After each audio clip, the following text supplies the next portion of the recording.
저는 박민우입니다. 현대차그룹 첨단차 플랫폼 본부장이자 포티투다 대표로 새로운 여정을 시작했습니다. 만 48배 나이에 현대차 역사상 최연소 사장이 됐죠.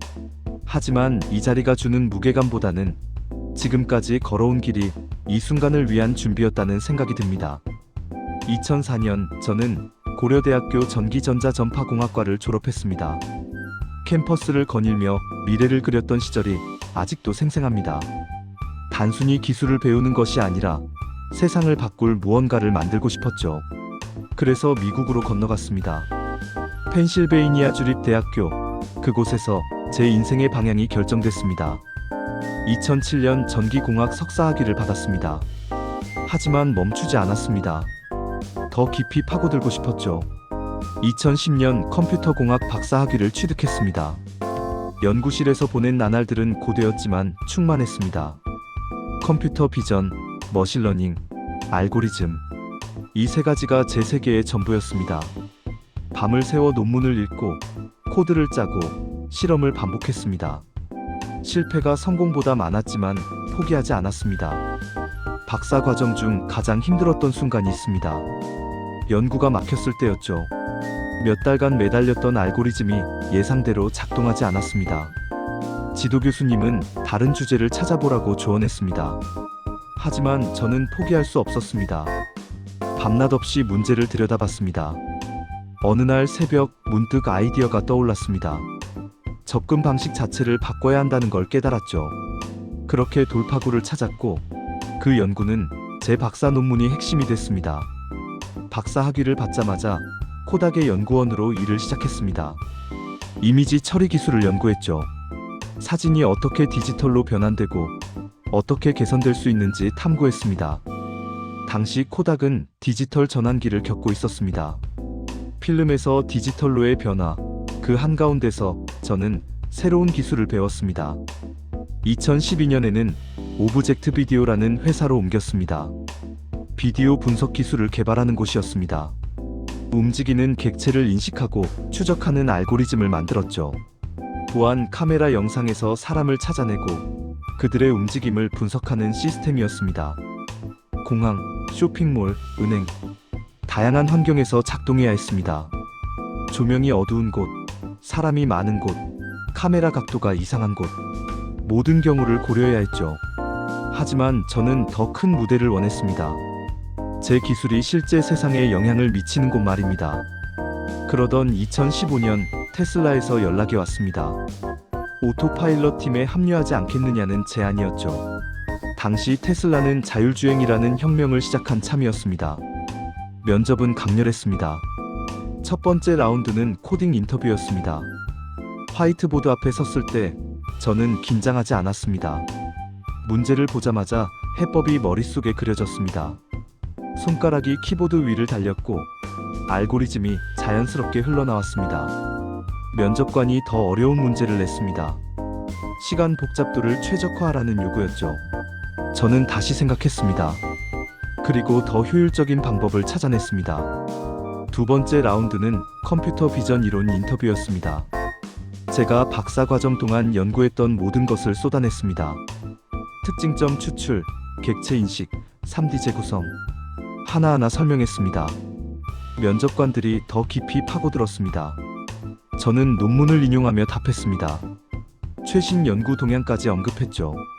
면접관들의 눈빛이 달라지는 것을 느낄 수 있었습니다. 결과는 최고 점수였습니다. 만장일치로 채용이 확정됐죠. 인사 담당자가 전화로 말했습니다. 당신은 우리가 찾던 바로 그 사람이라고. 그 순간의 짜릿함을 아직도 잊을 수 없습니다. 제가 꿈꾸던 무대에 드디어 서게 된 거였으니까요. 테슬라 오토파일럿 개발팀의 초기 핵심 멤버로 합류한 저는 곧바로 중요한 임무를 맡았습니다. 테슬라 비전의 설계와 개발을 주도하는 일이었죠. 2016년 저는 테슬라 비전의 3D 인지 시스템을 구축했습니다.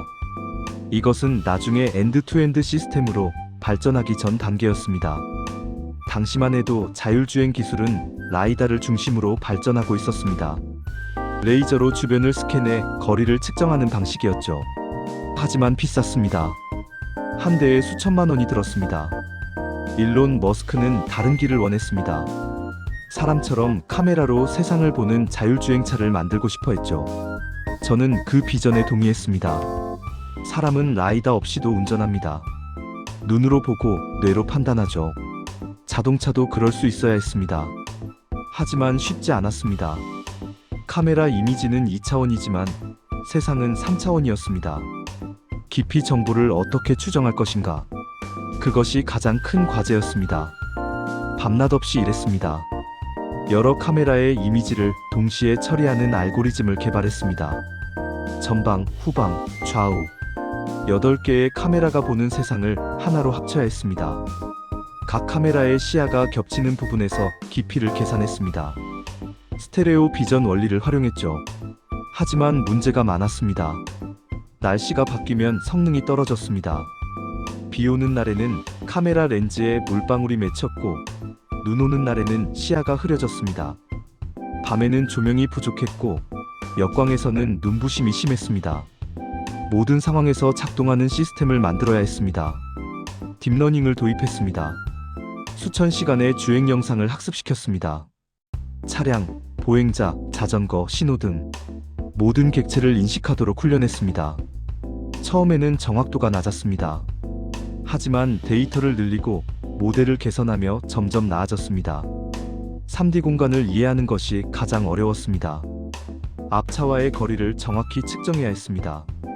몇 미터 앞에 있는지, 얼마나 빨리 움직이는지, 조금이라도 틀리면 사고가 날 수 있었습니다.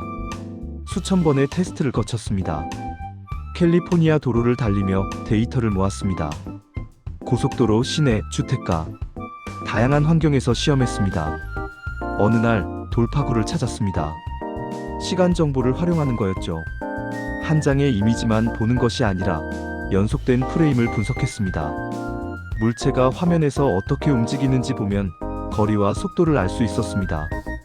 이 아이디어를 구현했고 성능이 크게 향상됐습니다. 2016년 저는 테슬라 톱 탤런트 어워드를 받았습니다. 회사 전체에서 가장 뛰어난 인재에게 주는 상이었죠.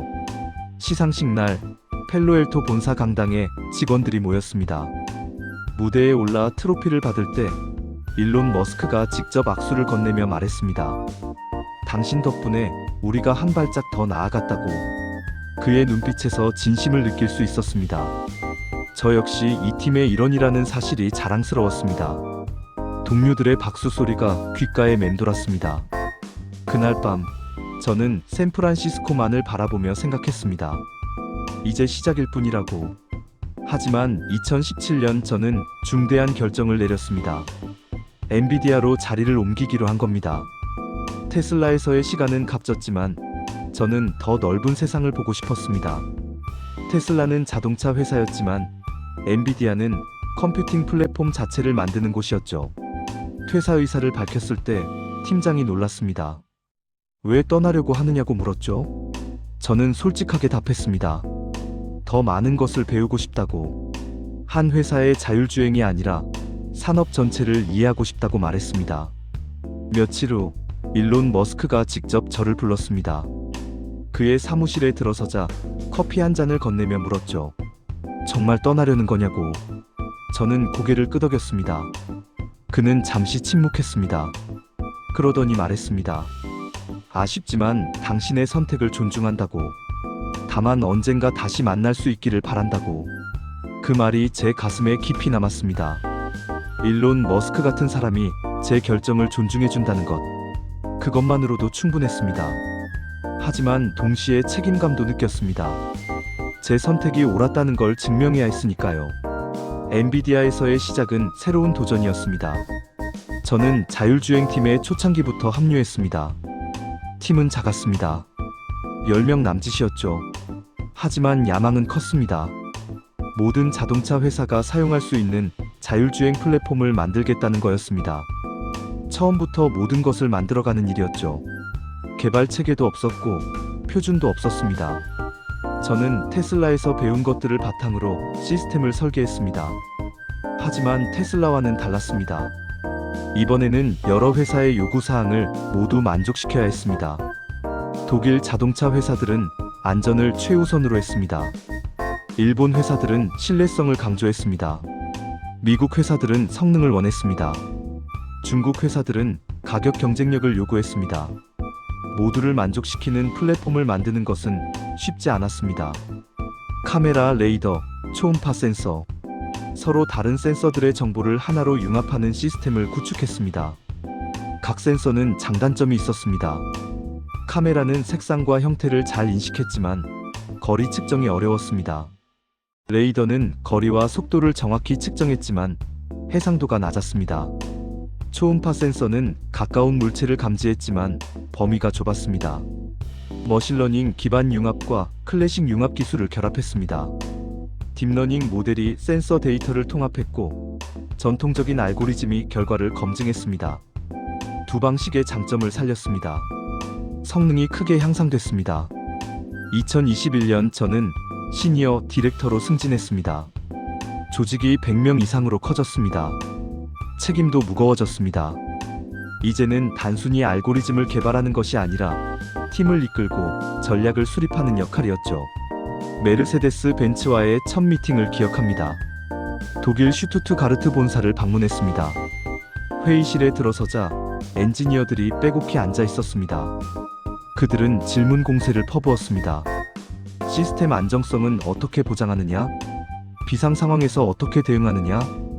유럽 규제를 어떻게 충족시키느냐? 저는 하나하나 답했습니다. 테스트 결과를 보여주고 시뮬레이션 데이터를 설명했습니다. 독일 엔지니어들은 만족하지 못했습니다. 더 많은 증거를 요구했습니다. 저는 다음 미팅에서 더 자세한 자료를 준비했습니다. 그렇게 여러 번의 미팅을 거쳐 마침내 협력이 시작됐습니다. 각국의 규제와 도로 환경을 충족하는 자율주행 소프트웨어 체계를 구축했습니다. 미국의 고속도로는 넓고 직선이 많았습니다. 유럽의 골목길은 좁고 복잡했습니다. 아시아의 교차로는 사람과 차량이 뒤섞여 있었습니다. 모든 환경에서 안전하게 작동하는 시스템을 만드는 일은 쉽지 않았습니다. 현지 테스트를 진행했습니다. 위넨에서는 눈길을 달렸습니다. 도쿄에서는 비 오는 밤을 시험했습니다. 싱가포르에서는 열대 기후를 경험했습니다. 매번 새로운 문제가 발견됐고 매번 해결책을 찾았습니다. 2023년 저는 엔비디아 부사장으로 승진했습니다. 인지 딥러닝 부문을 총괄하게 됐죠. 카메라, 레이더, 초음파 센서, 머신러닝 융합, 클래식 융합, 머신러닝 파운데이션, 모든 것이 제 손을 거쳤습니다. 조직은 500명 이상으로 성장했습니다. 젠슨 황 최고 경영자와 직접 소통할 수 있는 20에서 30명의 극소수 임원 중 한 명이 됐습니다. 첫 미팅은 긴장됐습니다. 센타클라라 본사 최고층 회의실에 들어섰습니다. 젠슨 황이 앉아 있었습니다. 그의 트레이드마크인 검은 가죽 재킷 차림이었죠. 그는 저에게 물었습니다. 자율주행의 미래를 어떻게 보느냐고. 저는 솔직하게 답했습니다. 기술은 이미 충분히 발전했지만 문제는 상용화라고. 연구실에서 작동하는 것과 실제 도로에서 작동하는 것은 완전히 다른 차원의 문제라고 말했죠. 그가 고개를 끄덕이며 말했습니다. 바로 그 점 때문에 당신이 필요하다고. 우리에게 필요한 건 기술자가 아니라 실행자라고. 기술을 제품으로 만들 수 있는 사람이라고 강조했습니다. 그 후로 저는 젠슨 황과 정기적으로 미팅을 했습니다. 한 달에 한 번 진행 상황을 보고했습니다. 그는 세세한 부분까지 물었습니다. 왜 이 방식을 선택했느냐? 다른 대안은 없었느냐? 비용은 얼마나 드느냐? 준비된 질문들이었습니다. 저는 그에게서 많은 것을 배웠습니다.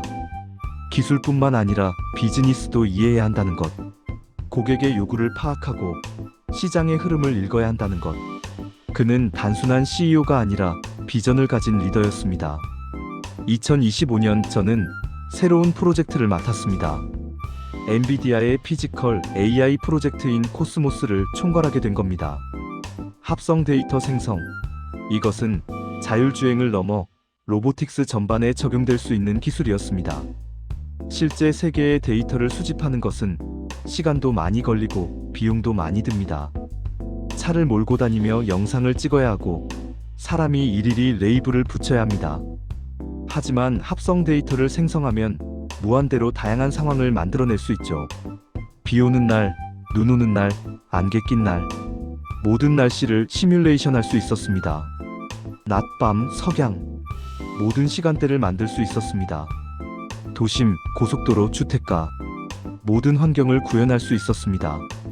그리고 완벽한 정답 데이터를 자동으로 생성할 수 있었습니다. 팀을 이끌며 밤낮 없이 일했습니다. 물리 엔진을 개발했습니다. 빛의 반사, 그림자, 날씨 효과, 모든 것이 실제처럼 보여야 했습니다. 그래픽 디자이너, 물리학자, 컴퓨터 과학자, 다양한 전문가들이 모였습니다. 코스모스 프로젝트는 엔비디아의 미래를 책임질 핵심 기술이었습니다. 자율주행 차량뿐만 아니라 휴머노이드 로봇, 드론, 산업용 로봇, 모든 물리적 AI 시스템에 적용될 수 있는 플랫폼이었죠. 저는 이 프로젝트에 제 모든 것을 쏟아부었습니다. 그러던 2025년 말, 저는 예상치 못한 연락을 받았습니다. 현대차그룹에서 온 제안이었죠. 처음에는 망설였습니다. 엔비디아에서의 삶은 안정적이었고 코스모스 프로젝트도 한창이었습니다. 미국 생활에도 익숙해졌고 실리콘밸리에서의 네트워크도 탄탄했습니다. 하지만 제안서를 읽으며 생각이 바뀌기 시작했습니다. 현대차그룹은 단순히 자동차만 만드는 회사가 아니었습니다.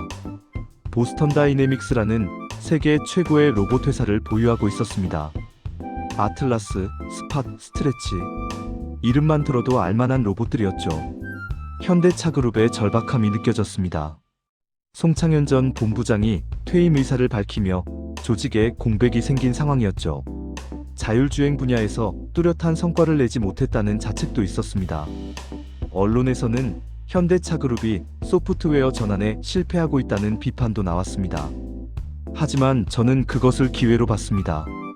백지 상태에서 새롭게 시작할 수 있는 기회였으니까요. 테슬라에서는 초기 멤버로 시작했고 엔비디아에서도 팀을 처음부터 만들었습니다. 이제 현대차그룹에서 또 한 번 해볼 수 있었습니다. 무엇보다 현대차그룹은 소프트웨어 중심차와 자율주행을 넘어 로보틱스를 아우르는 피지컬 인공지능, 경쟁력을 빠르게 현실화할 수 있는 최적의 기반을 갖추고 있었습니다. 제조 역량, 글로벌 네트워크, 연구 인프라, 모든 것이 준비되어 있었죠. 자동차 공장에서 로봇을 테스트할 수 있었고 물류센터에서 상용화를 시도할 수 있었습니다. 정의선 회장과의 만남이 결정적이었습니다. 서울을 방문했을 때 양재동 본사에서 만났습니다. 회장실에 들어서자 그가 직접 일어나 악수를 청했습니다. 격식 없는 분위기였습니다. 그는 저에게 솔직하게 말했습니다. 현대차그룹이 인공지능 분야에서 글로벌 기업들에 비해 뒤처져 있다고. 냉정하게 보면 테슬라, 구글, 바이두에 비해 역량이 부족하다고 인정했습니다. 하지만 포기하지 않겠다고. 길이 없으면 길을 찾고 찾아도 없으면 길을 만들겠다고 말했죠. 그 말에서 창업주 정주영 회장의 정신이 느껴졌습니다. 아무것도 없던 시절 현대건설과 현대자동차를 만들어낸 그 도전 정신 말입니다. 저는 감동받았습니다. 이 정도의 진심이라면 함께할 수 있겠다고 생각했습니다. 저는 물었습니다. 제게 어떤 역할을 기대하시는지. 정 회장은 망설임 없이 답했습니다. 현대차그룹을 기술과 사람이 함께 다음 세대의 지능형 모빌리티를 이끌어가는 회사로 만들어달라고. 세계 혁신의 기준이 되게 해달라고. 자율주행뿐만 아니라 로봇, 도심 항공 모빌리티까지 모든 것을 통합하고 싶다고 했습니다. 그 진심 어린 부탁을 거절할 수 없었습니다. 엔비디아에서의 성공도 좋았지만 저는 새로운 도전을 원했습니다. 플랫폼 회사에서 완성차 회사로, 백지 상태에서 무언가를 만들어가는 것, 그것이 제게는 더 큰 매력이었습니다. 젠슨 황에게 사직 의사를 밝히는 것은 쉽지 않았습니다. 그는 제게 많은 기회를 줬고 저도 그 기대에 부응했습니다. 하지만 새로운 길로 가고 싶었습니다. 미팅을 잡았습니다. 사무실에 들어서자 그가 물었습니다. 무슨 일이냐고. 저는 심호흡을 하고 말했습니다. 현대차그룹으로 가기로 했다고. 그는 잠시 침묵했습니다. 그러더니 웃으며 말했습니다. 놀랍지 않다고. 당신은 항상 더 큰 도전을 찾아왔다고. 그는 축하한다고 말했습니다. 현대차그룹이 당신 같은 사람을 영입한 것은 좋은 결정이라고.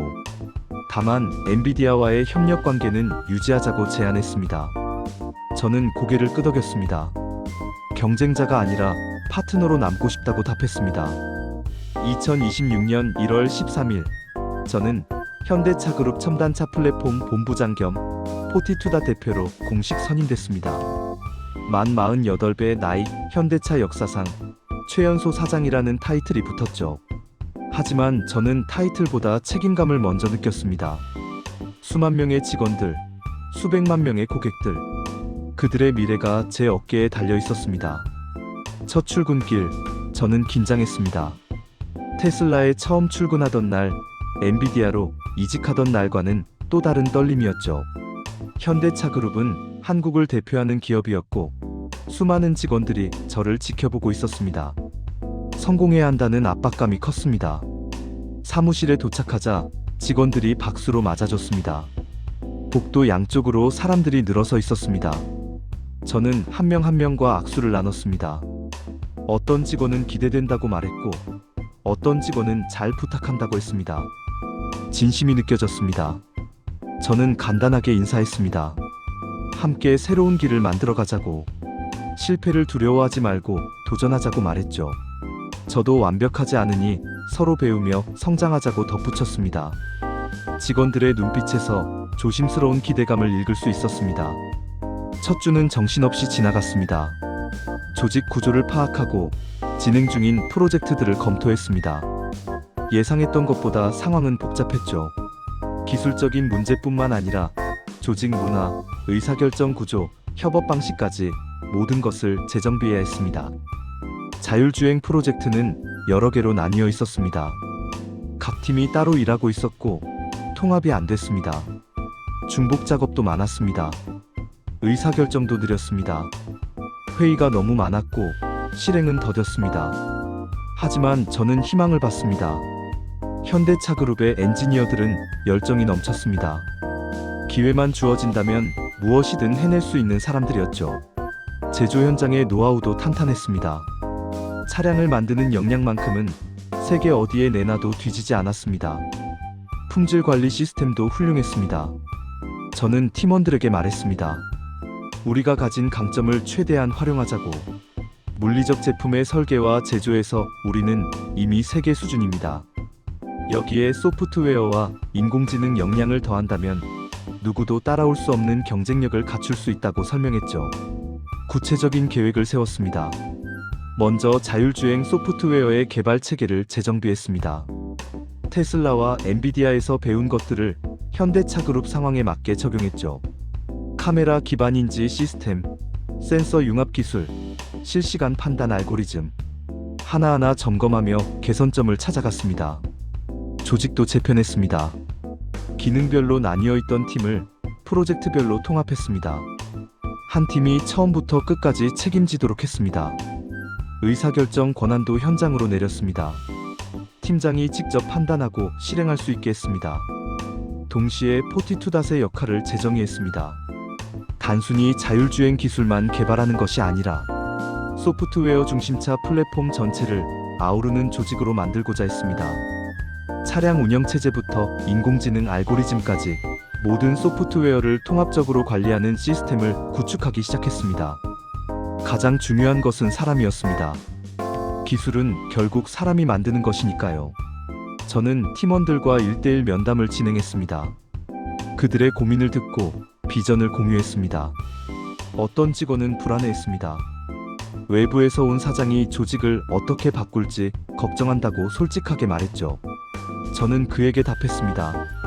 저는 여러분을 바꾸러 온 것이 아니라고, 함께 성장하러 왔다고.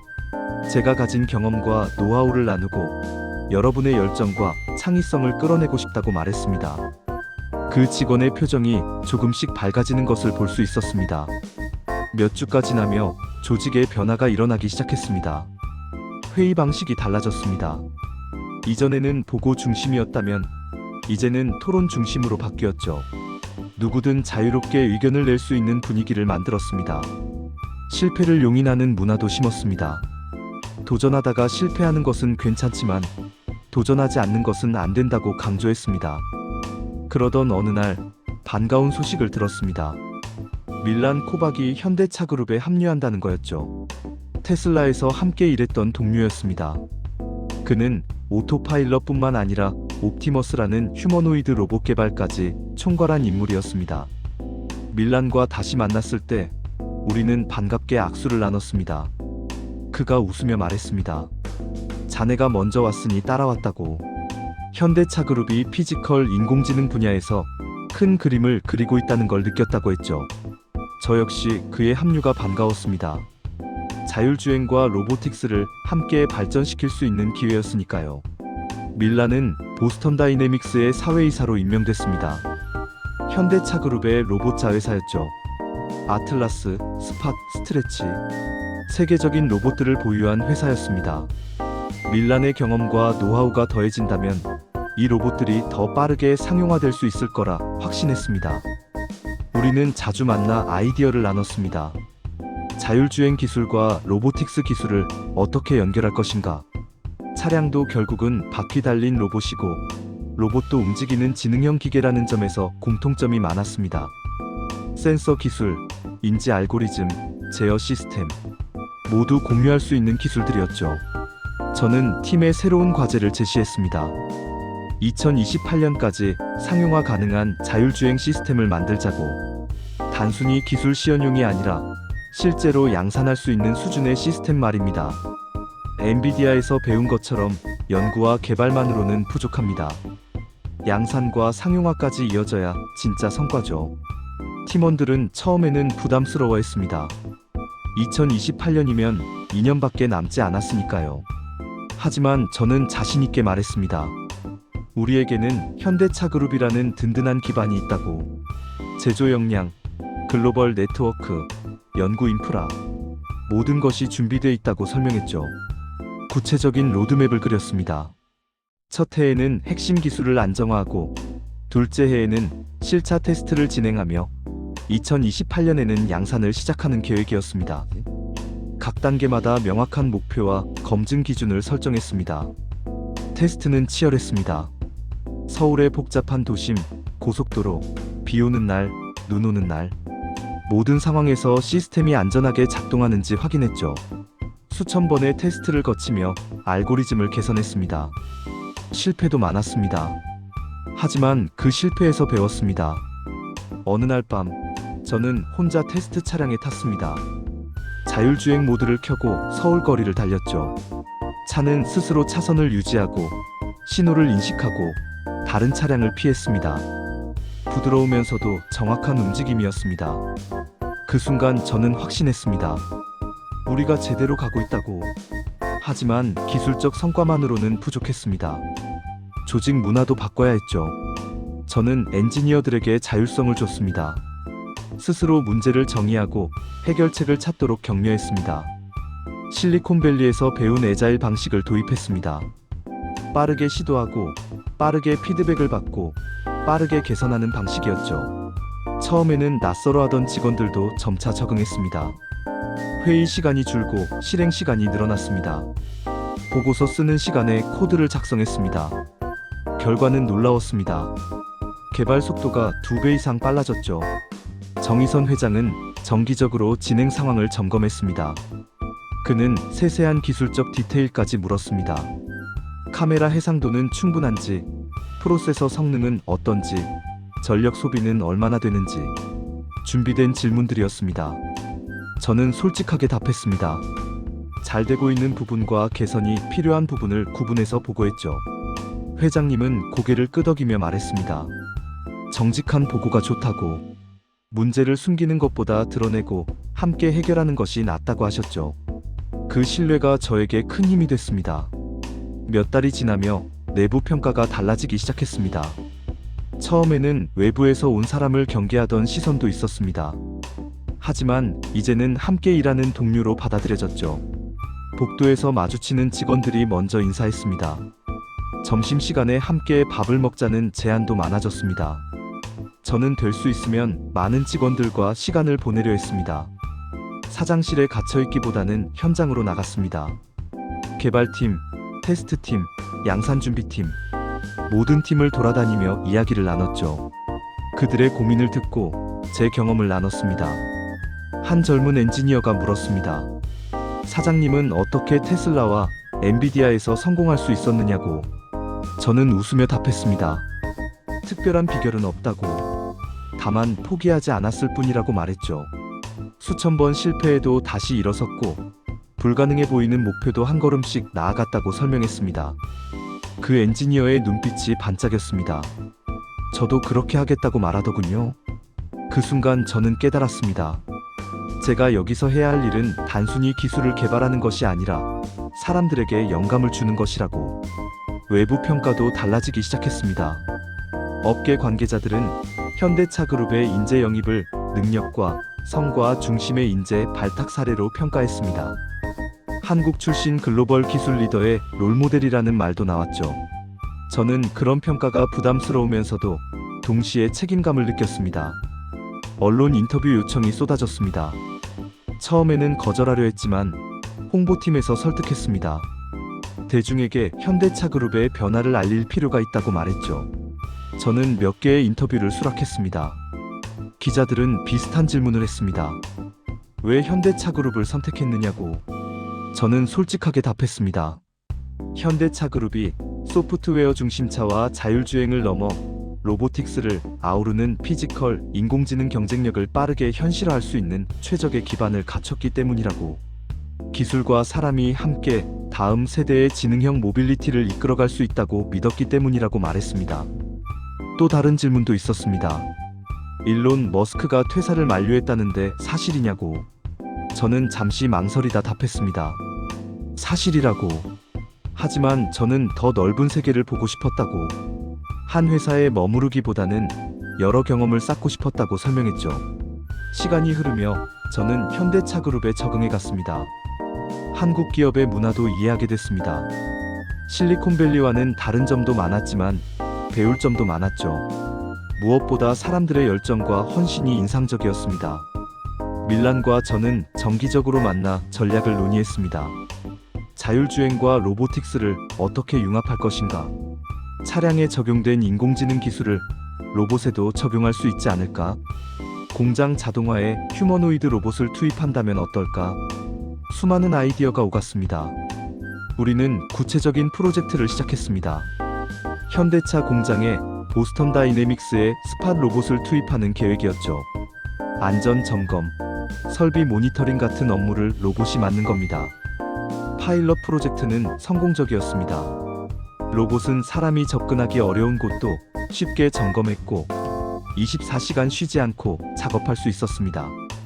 다음 단계는 물류 자동화였습니다. 스트레치 로봇을 물류센터에 투입했습니다. 무거운 화물을 옮기고 재고를 정리하는 일을 맡겼죠. 처음에는 시행착오도 있었지만 알고리즘을 개선하며 효율성이 크게 높아졌습니다. 가장 야심찬 프로젝트는 아틀라스였습니다. 휴머노이드 로봇을 2028년까지 산업 현장에 투입한다는 계획이었죠. 밀란이 테슬라에서 옵티머스를 개발하며 쌓은 노하우가 큰 도움이 됐습니다.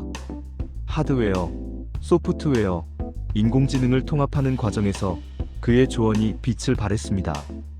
하지만 모든 것이 순조롭지만은 않았습니다.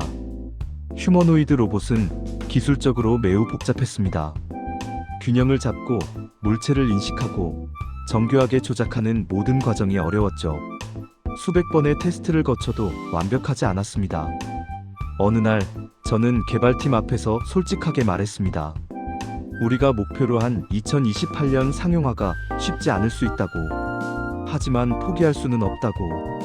목표 시점을 조금 늦추더라도 제대로 된 제품을 만들어야 한다고 강조했습니다. 팀원들은 고개를 끄덕였습니다. 그들도 현실을 알고 있었죠. 하지만 눈빛만큼은 흔들리지 않았습니다. 우리는 계속 나아갔습니다. 정의선 회장은 인내심을 보였습니다. 그는 제게 말했습니다. 급하게 서두르지 말라고. 제대로 된 것을 만드는 게 중요하다고 하셨죠. 그 말에 저는 감사함을 느꼈습니다. 실리콘밸리에서도 이런 장기적 관점을 가진 리더를 만나기 쉽지 않았으니까요. 저는 현대차그룹에서 새로운 가능성을 봅니다. 자동차만 만드는 회사가 아니라 모빌리티와 로보틱스를 아우르는 피지컬 인공지능 기업으로 변신하고 있습니다. 그 중심에 제가 있다는 사실이 자랑스럽습니다. 물론 앞으로 갈 길이 멉니다. 기술적 과제도 많고 조직 문화도 계속 발전시켜야 합니다. 하지만 저는 확신합니다. 현대차그룹이 세계 혁신의 기준이 될 수 있다고. 테슬라에서 저는 자율주행의 기초를 배웠습니다. 엔비디아에서는 플랫폼의 힘을 배웠습니다. 이제 현대차그룹에서는 통합의 힘을 만들어가고 있습니다. 차량, 로봇, 공장, 서비스 모든 것을 하나의 인공지능 생태계로 연결하는 일 말입니다. 만 48, 저는 인생의 전환점에 서 있습니다.